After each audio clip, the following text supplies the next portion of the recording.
والصلاة والسلام على النبي الأمي الخاتم لما سبق والفاتح لمن غلق المعلن الحق بالحق بالقاسم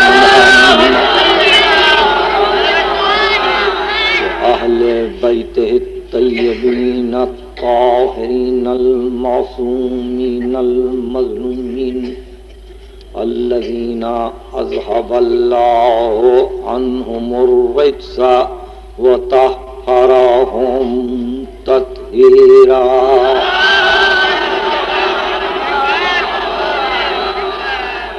أما بعد فقد قال الله سبحانه وتعالى في محكم كتابه الحكيم يعلمون ظاهرا من الحياة الدنيا وهم عن الآخرة هم غافلون.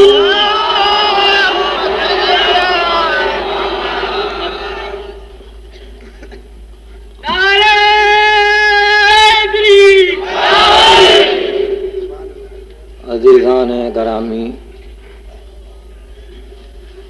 میں نے آپ کو بہت سی زحمتوں میں مبتلا کیا ہے اور میں اس مسلسل تشریف آوری کا اور اس اخلاص سماعت کا شکر گزار. جن مسائل پر اب تک گفتگو ہوئی اور جس موضوع پر گفتگو کرتے ہوئے اس آخری تقریر میں اپنے تلخیص فکر کو پیش کرنا مقصود ہے،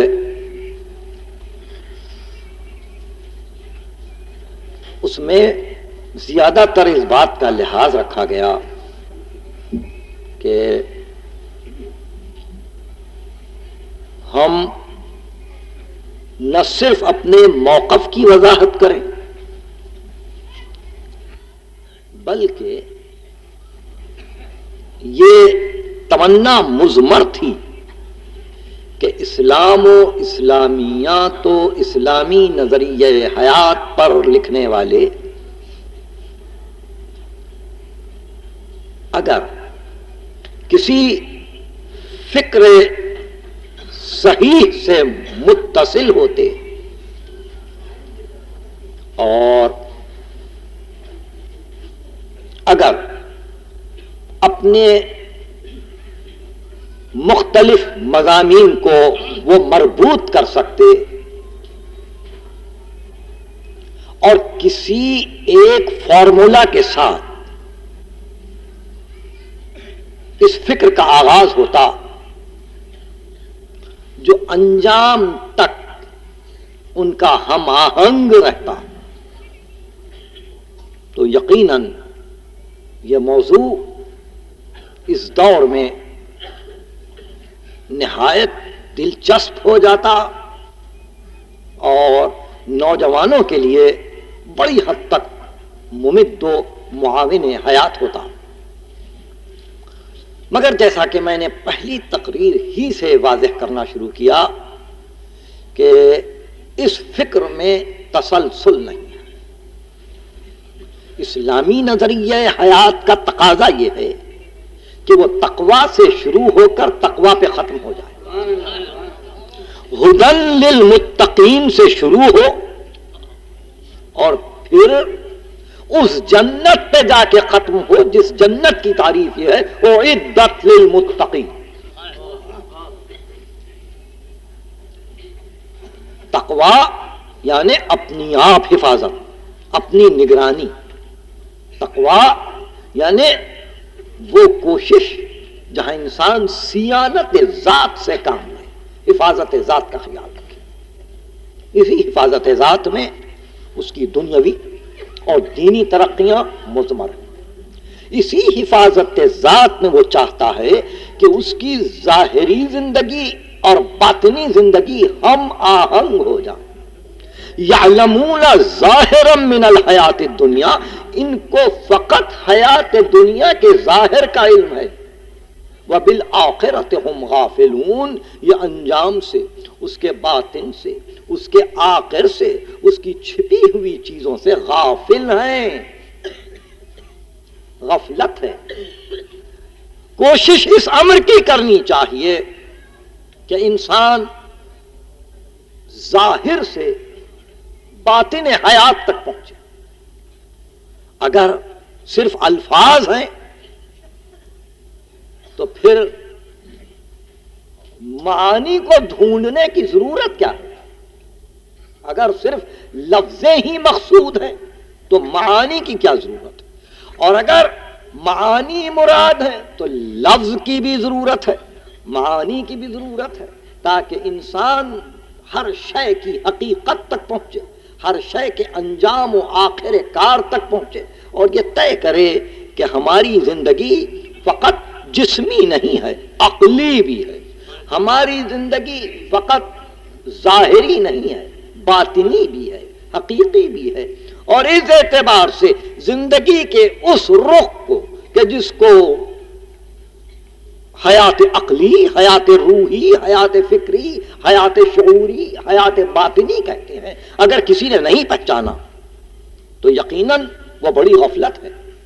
اور جتنی کتابیں لکھی جاتی ہیں ان ساری کتابوں میں صرف یہ ظاہری پہلو ہے زندگی کا، ظاہری پہلو ہے زندگی کا۔ اگر انبیاء کو پیش کیا تو ان کے ظاہری پہلو کو پیش کیا، اگر دین کو پیش کیا تو دین کی ظاہری صورت کو پیش کیا، اگر حقائق کو قرآن مجید سے لینے کی کوشش کی تو ظاہری الفاظ تک آ کر رک گئے، باطن تک پہنچنے کی کوشش نہ کی، اور اگر کسی نے کوشش کی تو نکتہ چینی کی کہ آپ تو اعماق تک جانا چاہتے ہیں، آپ تو فکر کی غواصی کرنا چاہتے ہیں جس کی قرآن اجازت نہیں دیتا۔ بہرحال مقصد گفتگو یہ ہے کہ حیات جہاں تک قوت دراکہ کے ساتھ، اور جب تک اس قوت دراکہ کی کوئی عملی تاثیر موجود ہے، انسان زندہ ہے۔ میرے اس جملے پر پھر غور کیجیے، انسان کی حیات دراکہ کے عملی پہلو کی کوئی صورت جب تک باقی ہے، اگرچہ اس کو موت آ چکی ہو، وہ زندہ ہے، وہ زندہ ہے۔ نہیں، کافر کے لیے قرآن نے کہا، سورہ روم، کافر کے لیے قرآن نے کہا یوم تقوم الساعۃ یقسم المجرمون، جب قیامت قائم ہوگی تو مجرم قسم کھا کھا کے کہیں گے ما لبثوا غیر ساعۃ، دنیا میں تو ہم کچھ دیر ہی رہے، دنیا میں تو ہم کچھ دیر ہی رہے، بہت کم رہے، ما لبثوا غیر ساعۃ، ہم شاید ایک ساعت رہے ہوں دنیا میں۔ وَكَذَلِكَ كَانُوا يُؤْفَكُونَ، اور اسی طرح سے وہ الزام تراش رہے تھے۔ قال الذین اوتوا العلم والایمان، محشر میں صاحبان علم جواب دیں گے، صاحبان ایمان جواب دیں گے، قد لبثتم فی کتاب اللہ الی یوم البعث، تمہاری زندگی تو کتاب الہی میں محشر تک تھی۔ قال الذین اوتوا العلم والایمان لقد لبثتم فی کتاب اللہ الی یوم البعث فہذا یوم البعث، یہ ہے محشر کا دن، اور یہاں تک تمہاری زندگی تھی کتاب الہی میں۔ کافر کی زندگی ہے، کافر کی، کہ تم کو تو قیامت تک جینا ہے، یعنی موت نے تمہارے جسم کو ہٹا لیا، مگر جس کو تم گمراہ کر کے مر گئے، اور اس نے جس کو گمراہ کیا، وہ سب تمہارے نام اعمال میں ہے جو کھلا ہوا ہے، جو تمہاری زندگی ہے، وہ تمہارا نام اعمال کھلا ہوا ہے۔ اگر کسی کو تم نے راستہ دکھلایا، کسی کی ہدایت کی اور اس نے کسی کی ہدایت کی، تو جب تک یہ سلسلہ ہدایت باقی ہے وہ تمہارے اعمال میں ہے، تمہارے نام اعمال میں ہے۔ قد لبستم فی کتاب اللہ الی یوم البعث، تم کو تو زندگی کتاب الہی میں محشر تک ملی ہے، محشر تک۔ اس لیے کسی کے کسی عمل کو وہ نیک ہو یا بد مختصر نہ سمجھنا۔ اگر متاثر کر رہا ہے وہ عمل تو گرداب بنا رہا ہے، حلقے بنا رہا ہے، اور فکر انسانی کو جہاں تک متاثر کرتا جائے گا وہاں تک اثرات اس کے اپنے لیے ایک سزا، ایک جزا کو تجویز کرتے رہیں گے۔ اس لیے ارشاد ہوا کہ مجرم کی زندگی جب محشر تک ہے تو مومن کا ذکر کیا ہے؟ والذین ہاجروا فی سبیل اللہ ثم قتلوا او ماتوا، جنہوں نے ہجرت کی اللہ کی راہ میں وہ قتل ہو گئے یا مر گئے، لَيَرْزُقَنَّهُمُ اللَّهُ رِزْقًا حَسَنًا، اللہ ان کو رزق حسن عطا کرتا ہے اگرچہ ان کو موت آئی ہو۔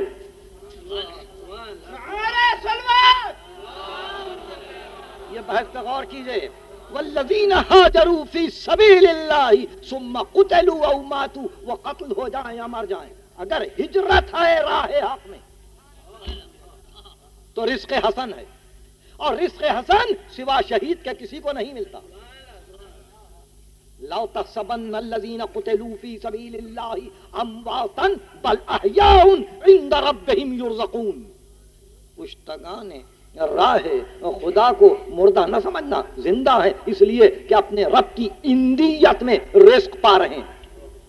وہ مہاجر جو اللہ کی راہ میں قتل ہو جائے یا مر جائے رزق پاتا ہے۔ دونوں کو ملائیے تو پتا چلے گا کہ جو قتل ہو جائے یا مر جائے وہ دونوں حالتوں میں شہید ہے، بشرطے کہ راہ حق میں ہجرت ہو۔ ہجرت کی وہ منزل کہ آپ کسی مقام پر بیٹھے ہوئے ہوں لیکن آپ کی فکر اگر برائیوں سے اپنے آپ کو بچا رہی ہے اور نیکی کی راہ کی طرف جا رہی ہے، اگر آپ شر سے بچ رہے ہیں، خیر کی طرف آگے بڑھ رہے ہیں، اگر آپ نفس امارہ سے لڑ رہے ہیں اور نفس ناطقہ قدسیہ سے ارتباط چاہتے ہیں، اگر آپ یہ چاہتے ہیں کہ کسی صورت ہوا و ہوس سے آپ بچیں اور اللہ کے محبوب بندوں سے قریب تر ہو جائیں، تو یہی تو وہ منزل ہے کہ یہ محبت آپ کو شہادت کی منزل پر فائز کرتی ہے۔ الا ومن مات علی حب آل محمد مات شہیدا۔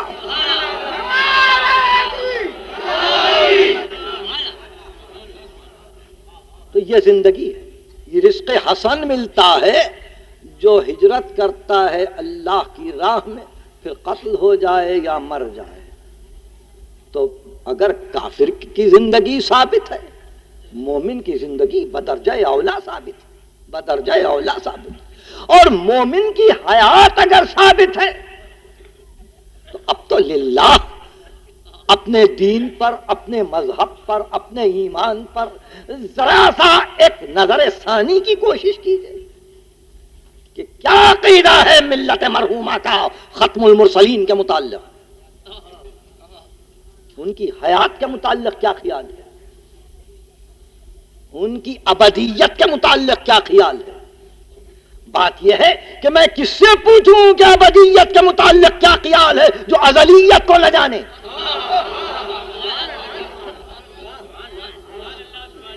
اول ما خلق اللہ نوری کا جو منکر ہو، کنت نبیا والآدم بین الماء والطین کی حدیث کو جو نہ مانے، میں اس سے اور کیا توقع کر سکتا ہوں۔ وہ تو یہی تصور کرتا ہے کہ 11 ہجری میں زمین یثرب میں وہ محو خواب ہو گئے اور اب وہ نہیں، ان کی سنت زندہ ہے۔ یہ طرز تحریر ہے۔ سنت نبوی کو زندہ سمجھنے والوں کے لیے کیا حرج واقع ہوتا ہے اگر وہ حیات خاتم پہ گفتگو ہی کر لیں، مانے نہیں، گفتگو کر، مگر بڑی عجیب بات ہے کہ جو انسان دانستہ پستیوں میں جائے، جو دانستہ پستیوں میں جائے، اس کو کیسا ابھارا جائے بلندیوں تک پہنچنے کے لیے۔ جو نبی کی معراج کا تذکرہ نہ کرے، اس کو اپنی معراج کی کیا فکر ہوگی؟ نبی کی معراج اہم ترین مسئلہ رسالت نہیں، اسلام کے تعلق سے اہم ترین گفتگو نہیں، انبیاء مرسلین کے تعلق سے خلاصہ معاجز انبیاء، معجزات کا خلاصہ، سب کا مجموعہ معراج۔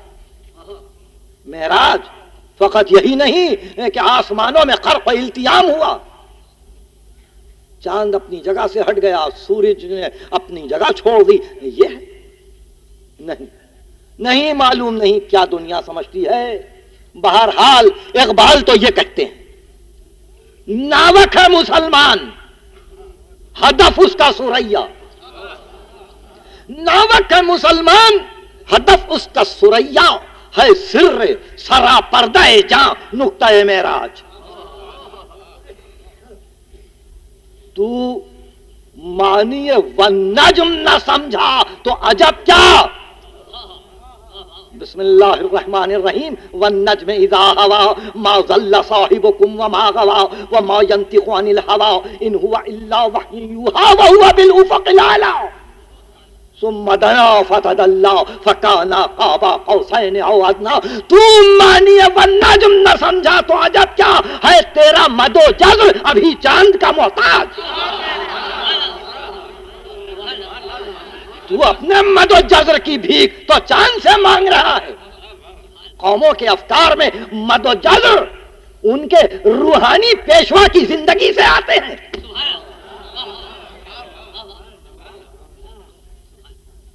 معراج، ارے کم از کم اقبال کے پیغام کو عام کرتے ہیں، اقبال ہی کو تو پڑھ ڈالیے۔ قرآن کی آیتیں سمجھ میں نہیں آتی، عربی میں ہے۔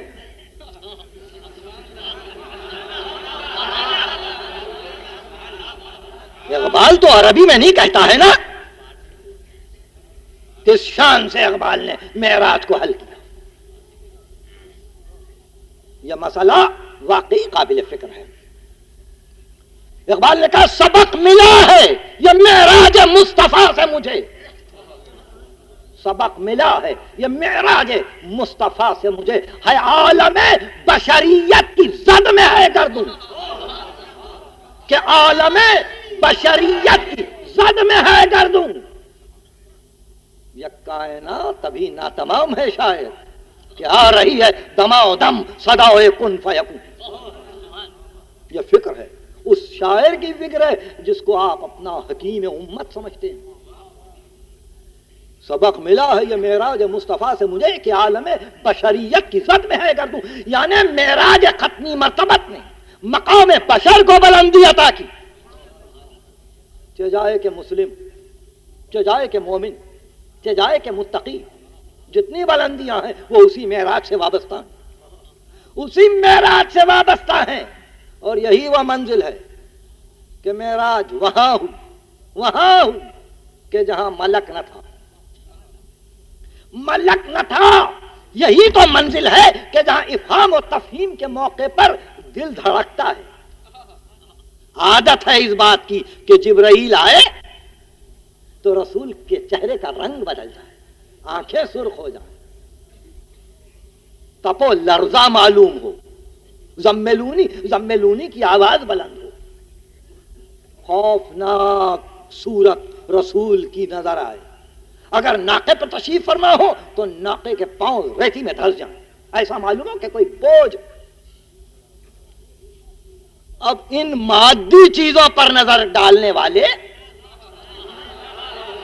ان ظاہری کیفیات کو دیکھنے والے کیا حقیقت وحی کو سمجھ سکتے تھے؟ اور اگر حقیقت وحی کو سمجھتے بھی تو اگر میں یہ کہتا کہ ایک وقت وہ بھی آیا کہ جبریل نہ تھے، اور حیرانی ہوتی۔ اس لیے کچھ سکوت کو مناسب سمجھا گیا۔